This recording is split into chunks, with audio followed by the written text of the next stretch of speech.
تخدم في البيوت عشان ااكلها، يا اللي كنت بتقول انا بصرف عليها. تعالي حسبي الله تعالي ونعم بس الوكيل يا عشان رب. خاطري كفايه يا ست صبري. وانا بقى اللي يا انت أحمد. عايزاك على الملأ، ابني مات.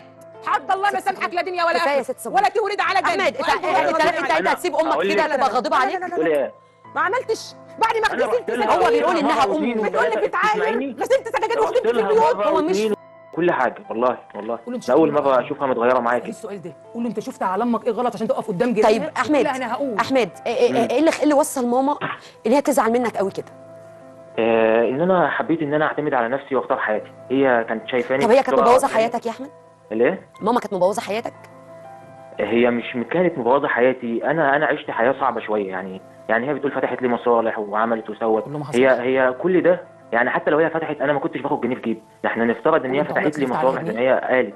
أنا ما يعني كنتش انت باخد جنيه في ثواني جيبي. يا ست صابرين، هو بيقول اللي هو كان برضه تعبان كان بيجيب الجنيه. انا كنت باخد منه جنيه. اساليه كده اقول له امك كلت من عرق لو كنت عمرها. بتاخدي جنيه منه عادي. انا خطبت له سنتين من دمياط الجديده، كنت بصرف عليه وهو في الجيش، قول. كان طليقي اللي بيصرف قول. عليه. لا لا جوه. عادي، هو حتى لو بالفرد هو شاب برضه بيعتمد على نفسه وبيجري شمال ويمين عشان يساعد نفسه، ده ما يعيبوش. قولوا له امك كانت بتدي لك ولا بتاخد منك؟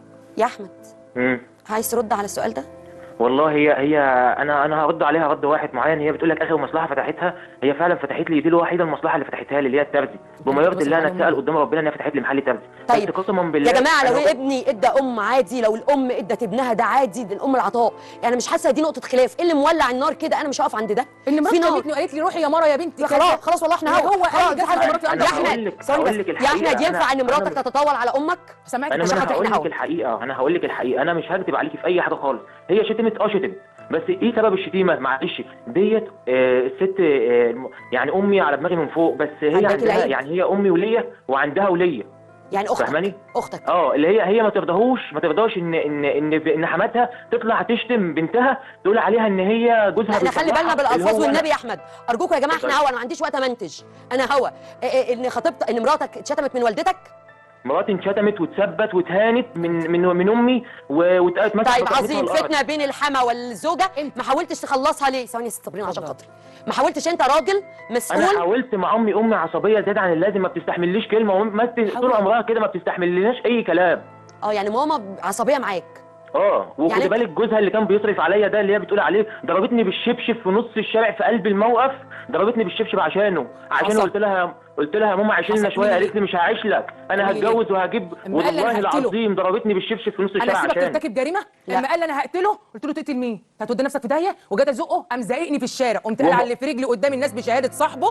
وقمت لا حصل. عايز اقول حاجه معلش برضه، عايز اقول حاجه يعني تستحملوني فيها. انا سبب الخلاف مع امي مهاب ده مش اخويا، لا ام ولا اب. انا مش يعني عايز ايه مهاب؟ لا مين مهاب؟ مش هسمح له يتكلم كلمه على اخوه. ابن حضرتك؟ ان كان حد مش ابني يبقى معلش. انت. استنى يا احمد بعد ان اذنك. كان حد مش ابني يبقى مش هو. لا بعد اذنك. لا استحمليني معلش، لا. استحمليني لا، اسمعي لحد كده كده ماشي كده بلاش فضل. مهاب، ممكن نعديها يا احمد بعد اذنك. الست أنا دي لا. ليها حق فيك ولا لا؟ ليها حق طبعا. انا اوريك الصور استني هو بقى عامل ايه في اخوه. يا ستي انتوا بينكم النار، مش ناقصين مذيعه تشعللها. انتوا بينكم النار مفرجين امك لا اله الا الله وداعي على ابنك في الحرام، وهو اكيد محتاج حضن امه، ده ابنه. طب اصبري يا ست صابرين اصبري. يا احمد الست دي ليها حق عليك قدام الدنيا كلها. الست دي ليها حق عليك. اتفضلي. الست دي ليها حق ايوه عليك. طبعا لها حق عليا. عظيم. الست دي لو جرالها حاجه بعد اذنك يا احمد، الست دي لو جرالها حاجه توجعك ولا ما توجعكش؟ توجعني طبعا. الست دي انت مستغني عنها؟ لا انت مستغني عنها؟ لا طبعا. انا اهل بيتك بيقولوا لك 20 سنه ببوس ايديها ورجليها، عمري في حياتي ما اقدر. استني بس. امي في الاول، طب قسما باللي يعز واللي يذل، انا ليله الاسراء والمعراج انا داعي لها صايم وداعي لها يا رب يا رب يا رب يا رب اللي دعيته لها يعود لي. عايزه حاجه ثانيه؟ دعيت قلت لها ايه؟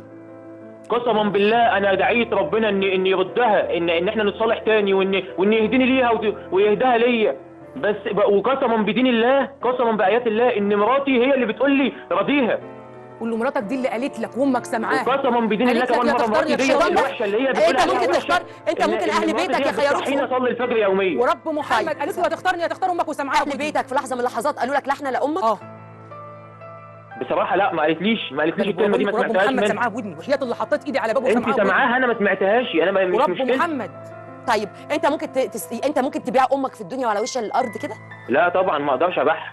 طب هي قاعده هي عايزاك تشوف انت عايز تقول له لا هي انا رحت لها وخدي بالك هي بتقول لك ما جاش ولا صالحني، انا رحت ده جاي لها ياخد مني وكلمت ناس كتير التليفون قوي علشان قدام اصالحها. جيراني الناس قدام اللي أصحابي. وقعتك ما بيني وما قال بين اللي جاي ياخد مني التليفون ويقول لي انا عايز التليفون عشان بيشد التليفون مني عشان يمسح الفيديوهات. لا ما صاحبتي. حصلش، انت بتضربيني بالتليفون في دماغي، انا صاحبتي. مسكت التليفون من ايدك صاحبتي بشده. بشات الشهاد واسمعهم لك دلوقتي، اسمعهم لك قسما على بالله الهوا. كانت بتضربني بالتليفون في دماغي وانا شديت منها التليفون عشان ما كنت تضربنيش هاخد بيه. التليفون، فهو ما انا مش مش هو هزق أصلاً امي ولا شدني همد ايدي على امي، التليفون. انا شلت التليفون من ايديها حصل. علشان أنا خاطر ما نزلت. تضربنيش بيه في طب دماغي. بص يا احمد، في ناس شايفه ان ماما دعت عليك دعوه كبيره قوي وان هي يعني ازاي قدرت تعمل ده؟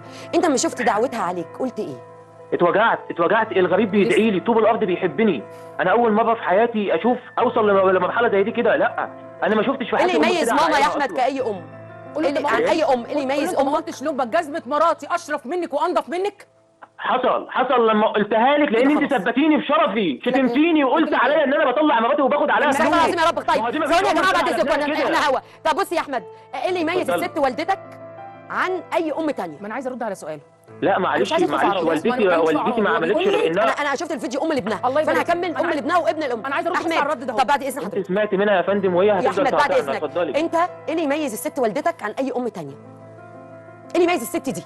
هي عامة انا لو سألتك السؤال ده هتقولي انها امي، فبس يعني ما اعتقدش ان هي عملت لنا حاجة يعني اكتر من الناس.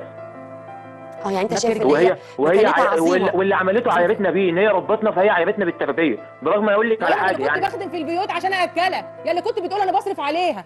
تعالي حسبي الله تعالي وانت بس الوكيل يا عشان رب. خاطري كفايه يا ست صابرين وانا بقى اللي يا انت احمد عايزاك على الملأ. ابني مات، حد الله ما سامحك لا دنيا ولا كفايه يا اخره ست صابرين. ولا تولد على جنب. احمد انت هتسيب امك أقول كده لك- تبقى غاضبه عليك؟ قولي ايه؟